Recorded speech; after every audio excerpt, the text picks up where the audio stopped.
Kim Chiu nagsalita na tungkol sa Kim Emerald reunion nila ni Gerald Anderson. Nakakaloka daw! Mga kachika, ilang araw nang pinapaandar ang nostalgia sa social media. Matapos muling mag-cruise ang landas ni na Kim Chiu at Gerald Anderson sa Star Magical Christmas 2025.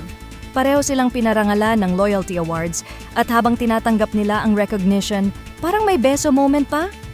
At dahil dyan, kilig overload ang Kim Emerald fans.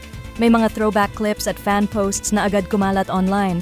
Pero teka lang, mga kachika, bago pa magkalat ng confetti ang Kim Emerald fans, may pahabol na banat si Kim Chiu. Diretsong nag-post sa X dating Twitter. At ang sabi niya, nakakaloka yung feed ko ah. Sunod na binitawan ni Kim ang linyang tila kumalabit sa alaala ng fans. Kung makapag-relapse, akala mo talaga di tayo niloko 15 years ago. Dagdag pa niya, sabay tawa, char not char. Ayun na nga mga kachika, mukhang hanggang nostalgia na lang talaga ang love team nila. Kaya sa halip na umasa pa, balikan na lang natin ang prime at ang eventual fall ng tambalan nila.